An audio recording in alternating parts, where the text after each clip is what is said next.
한번 따라해 보겠습니다. 죽도록 충성하라. 네. 에베소 교회에 이어서 예수님께서 두 번째 편지를 보낸 곳은 서머나 교회라는 곳이었어요. 8절 다시 한번 들어볼게요. 서머나 교회의 사자에게 편지하라. 처음이며 마지막이요 죽었다가 살아나시니가 이르시되. 네, 사진 한번 보여주세요. 서머나가 어디 있냐면 서머나는 반모섬 위에 있는 그 에베소에서 해안을 따라서 북쪽으로 약 한 56km 정도 이렇게 올라가면 있는 천연의 항구 도시예요. 그러다 보니까 이곳에 아주 무역이 잘 발달해서 이 에베소와 함께 이 서머나는 라이벌 관계에 있었던 그런 도시였어요. 두 번째 사진. 오늘날 에베소는 폐허가 되어 있지만요. 이 서머나는 지금 이즈미르라고 불리면서 튀르키예, 옛날 터키의 세 번째 큰 도시로 대략 한 400만 명쯤 되는 사람들이 모여 살고 있어요. 지금도 그렇지만 이 요한 당시에도 서머나는 상업이 아주 발달한 부유한 도시였어요. 소아시아의 진주라고 불릴 정도였어요. 이제 저 보시고 바로 그 서머나에 있는 교회를 향해서 예수님이 두 번째 편지를 보내셨는데 예수님이 자신을 어떻게 소개했냐면요. 처음이요 마지막이요 죽었다가 살아나신 이라고 소개합니다. 예수님께서 에베소 교회에게는 자신을 어떻게 소개했냐면요. 2장 1절에 보니까 에베소 교회의 사자에게 편지하라. 오른손에 있는 7뼈를 붙잡고 7금초대 사이를 거니시는 이가 이르시되. 오른손에 7별을 붙잡고 7금초대를 거니시는 이 무슨 말이냐면 예수님은 하늘 위에 있는 별과 같은 모든 영적 존재들도 다 그 권능의 오른손에 붙들고 계시고 또 하늘 아래 땅에 있는 모든 교회들의 그 고난을 바라만 보고 가만히 있는 게 아니라 그 교회들과 함께 하시고 그 모든 교회들을 주관하시는 역사를 이끌어가는 분이시라는 그런 의미였어요. 그렇다면 오늘 예수님이 서머나 교회를 향해서 자신을 처음이요 마지막이라 죽었다가 살아나신 이라고 소개하는 것은 어떤 의미가 있을까요? 여러분 당시 서머나 교회는요 예수님을 믿는다는 이유로 큰 환난을 겪고 있었어요. 로마의 도미티아누스 황제가 자신을 도미노스 et 데우스 주님이자 하나님이라고 막 부르도록 사람들한테 강요하면서 그 자신의 신전과 흉상을 이렇게 만들어 놓고는 사람들을 그 앞에 절하게 했어요. 그런데 서머나 교회는 예수님이 나의 주 나의 하나님이라고 믿었고 그래서 이 로마 황제한테 절하고 숭배하는 걸 거부했고 그로 인해서 엄청난 핍박을 받게 되었죠. 이런 고난은 그냥 피상적인 그런 고난이 아니라 지극히 현실적인 고난이었어요. 9절입니다. 내가 내 환난과 궁핍을 알거니와 실상은 내가 부요한 자니라. 자칭 유대인이라 하는 자들의 비방도 알거니와 실상은 유대인이 아니요 사탄의 회당이라. 첫 번째로 황제의 숭배를 거부했기 때문에 서머나 교회 성도들은요 매맞았고요 옥에 갇혔고요 급기야 죽임을 당하는 그런 극심한 환난을 당하고 있었어요. 두 번째 이 서머나 교회는 믿음을 지키다 보니까 날로 가난해졌어요. 남들은 다 장사하는 일요일에 가게 문을 닫고 주일로 주님의 날로 지켜야 했고요. 그로 인해서 손님들이 자꾸 떠나가고 단골도 잃어버리고 손해를 보게 됐죠. 남들이 다 파는 물건도 우상이라고 해서 팔지 않았어요. 그러다 보니까 점점 가난해졌어요. 그러다 길드 그 조합에서도 쫓겨나서 더 이상 장사를 하지 못하게 되는 일까지 벌어졌죠. 그런 서머나 성도들이 놓친 이익을 옆에 예수 안 믿는 사람들이 다 낼름낼름 막 가져가는 거예요. 서머나에 예수 믿지 않는 이들은 점점 더 부유해 가는데 믿음을 지키는 서머나 교회 성도들은 점점 가난해지는 안타까운 일들이 벌어지고 있었던 거예요. 세 번째로 이 서머나 교회는 자칭 유대인이라고 하는 자들로 인해서 억울하게 비난받았어요. 이 상업이 발달한 이 서머나에는 특히 이 교회를 핍박하는 유대인들이 많이 모여 살았어요. 그들은 몰래 로마 황제의 신전에 가가지고 불을 지르고 파괴하고는 이 일을 그리스도인들의 소행으로 이렇게 누명을 씌웠어요.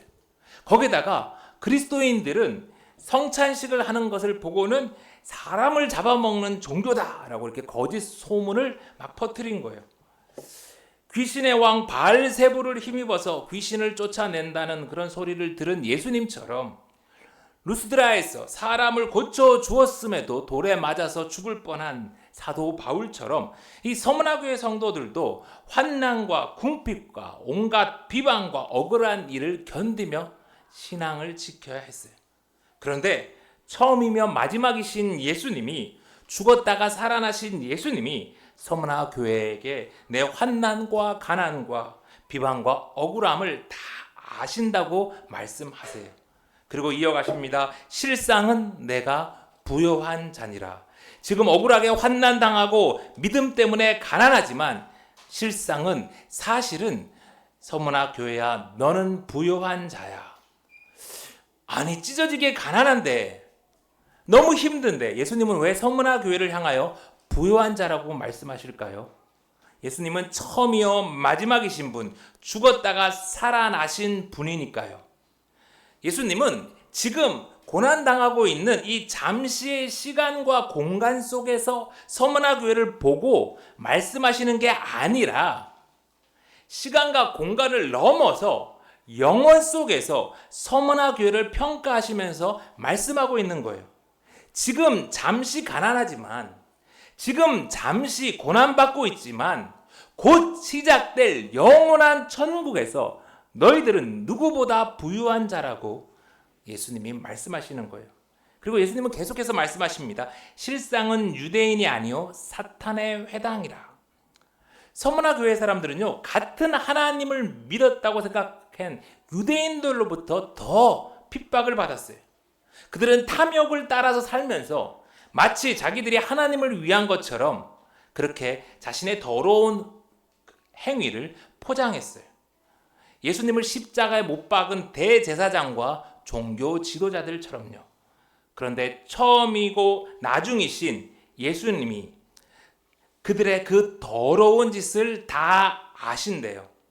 그들은 자신들을 하나님을 믿는 이스라엘의 자손으로 포장했지만 예수님께서 아니라고, 그들의 본 모습은 사탄의 무리라고 예수님이 말씀하세요. 어쩌면 우리 중에도 예수 믿는다는 이유로 핍박받고 손해보고 억울하고 비방받는 사람들이 있을 거예요. 그때 처음이요 마지막이신 예수님이 십자가에 달려 죽으셨으나 다시 살아나신 예수님이 그런 우리의 아픔을, 그런 억울함을 다 아신대요. 그리고 우리를 괴롭도록 아무리 잘 속여도 그들은 사탄의 무리라고 예수님께서 다 아신대요. 그러니 사랑하는 성도 여러분, 우리도 서문화 교회 성도들처럼 조금만 더 버텨요. 예배소 교회는 처음 사랑을 잃어버려서 책망받았지만 오늘 서문화 교회는 그 환난과 가난 속에서도 그들의 처음 사랑을 버리지 않았어요. 그래서 서문화 교회를 향해서 예수님이 계속해서 칭찬하시며 말씀하십니다. 10절의 말씀. 너는 장차 받을 고난을 두려워하지 말라. 볼지어다 마귀가 장차 너희 가운데에서 몇 사람을 옥에 던져 시험을 받게 하리니 너희가 10일 동안 환난을 받으리라. 내가 죽도록 충성하라. 그리하면 내가 생명의 관을 내게 주리라. 오늘 이 서문화 교회에는요, 이 편지를 쓴 요한의 제자인 폴리갑이라는 목사가 이렇게 섬기고 있었어요. 젊은 시절 요한을 통해서 이 예수님의 편지를 받아본 이 폴리갑 목사님은요, 자기가 살아가는 내내 이 말씀을 가슴 깊이 새겼어요. 그렇게 한 해 두 해가 지나가고 AD 약 155년경 폴리갑은 계속된 마르쿠스 아울렐리우스라는 황제의 핍박으로 체포되게 되었어요. 평소 이 폴리갑의 고귀한 성품을 잘 알았던 로마의 관리는 그에게 한 번만 황제를 숭배하고 풀려날 것을 이렇게 권했죠. 그러나 폴리갑은 거부했어요. 그러자 그들은 폴리갑을 원형 경기장의 총독 앞으로 끌고 갑니다. 로마 총독이 폴리갑에게 예수를 저주하면 살려주겠다라고 제안했어요.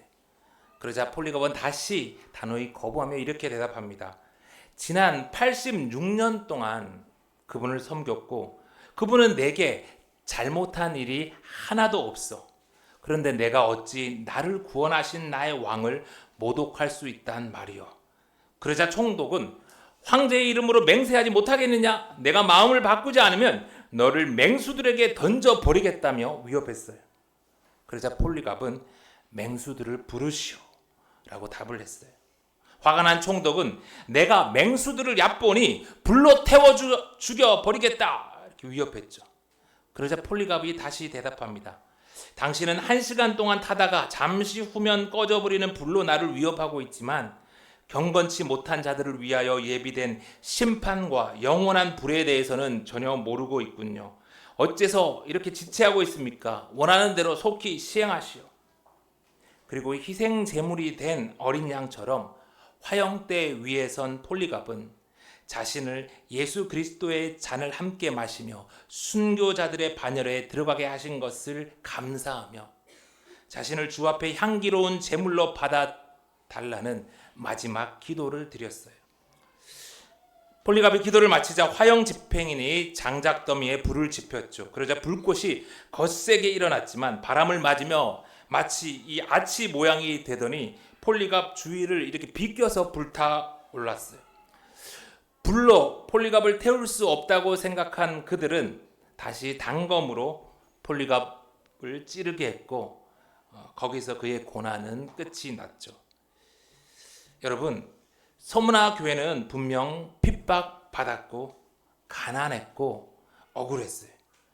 그러니 처음이요 나중이신 예수님께서 죽었다가 살아나신 예수님께서 속히 오셔가지고 서문화 교회의 억울함을 풀어주시고 또 속히 그들을 핍박했던 로마와 그 유대인들에게 복수를 해주셨으면 참 좋겠는데 안타깝게도 예수님은 우리의 기대와는 다른 말씀을 이어가세요. 서문화 교회야, 오늘 너희들이 당하는 고난을 내가 다 안다. 그런데 그게 끝이 아니야. 고난이 조금 더 이어질 거야. 너무 속상하고 안타깝지만 마귀가 앞으로 너희 가운데 몇 사람을 오게 놓고 시험을 받게 할 거야. 그러나 잊지 마라. 그 또한 7별과 7 금촛대를 권능의 오른손에 붙들고 있는 처음이요 마지막이요 죽었다가 살아난 나의 통치 아래, 나의 주권 아래에 진행될 일이니까 그 고난은, 그 가난은, 그 억울함은 절대 오래가지 않을 거야. 10일 동안 잠시의 고난일 거야. 그러니 내 사랑하는 서문화 교회야, 두려워하지 마. 그리고 마지막 말씀을 이어가시죠. 내가 죽도록 충성하라. 그리하면 내가 생명의 관을 내게 주리라.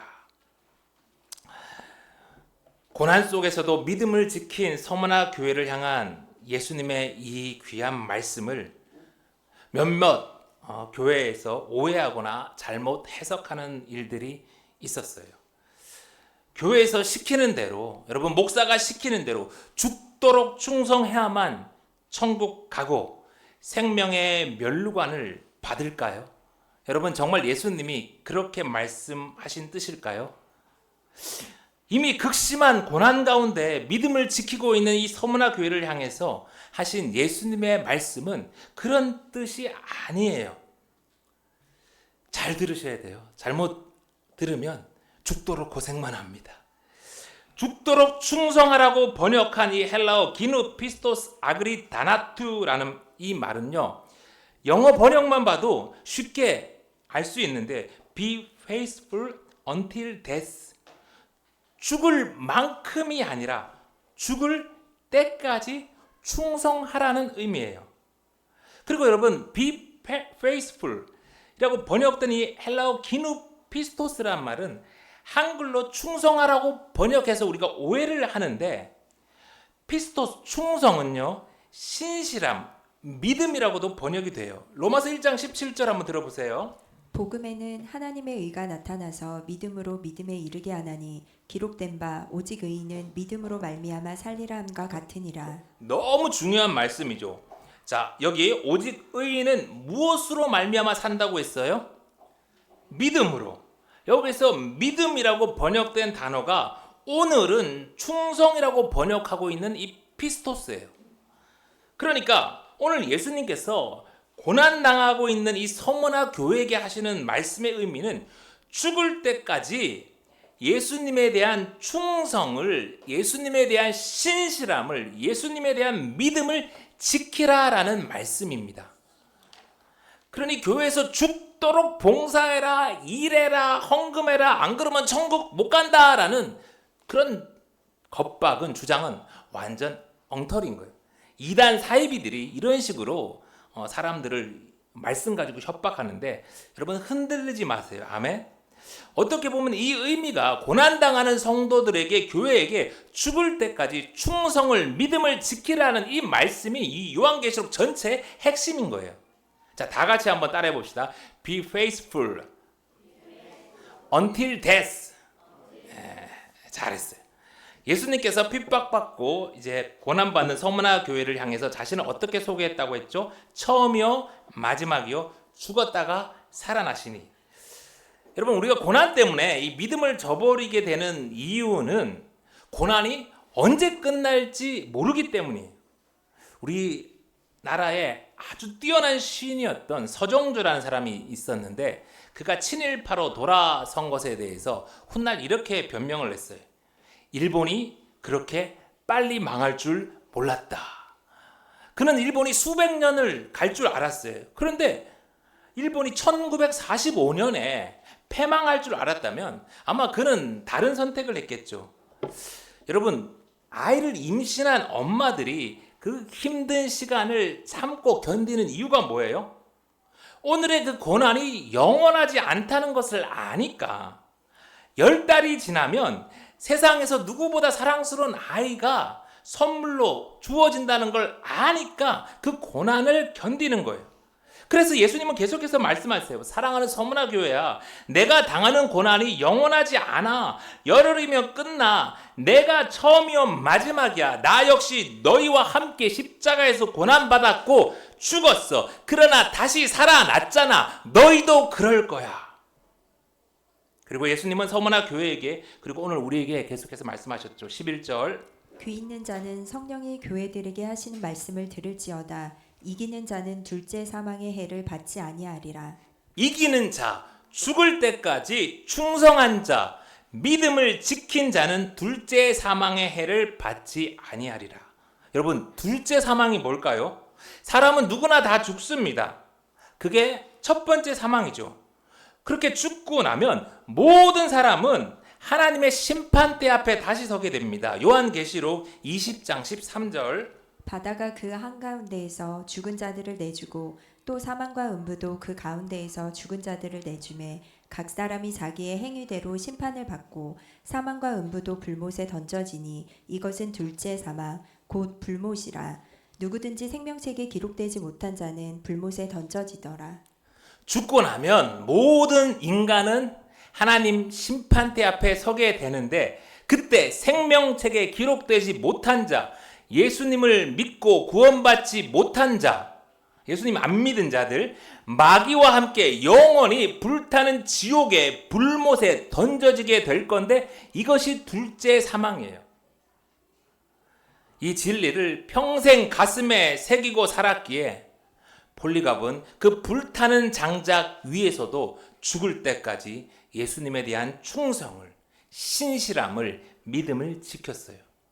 이제 말씀을 마쳐요. 사랑하는 성도 여러분, 좋으신 예수님은 현실에서 이미 죽도록 고생하고 있는 서문화 교회 성도들 향하여 더 봉사해, 더 헌금하고 헌신해 라고 강요하지 않았어요. 예수님은 그런 사악한 사이비 교주가 아닙니다. 우리 예수님은 죽을 때까지 믿음을 지키는 성도에게 영원한 천국과 생명의 멸류관을 주시는 처음과 나중, 죽었으나 살아나신 하나님이세요. 그러니 폴리갑처럼 서문화 교회처럼 예수님께 대한 충성을, 우리 예수님께 대한 신실함을, 우리 예수님께 대한 믿음을 끝까지 지키는 저와 여러분, 우리 예수생명교회가 다 되기를 간절히 소망합니다.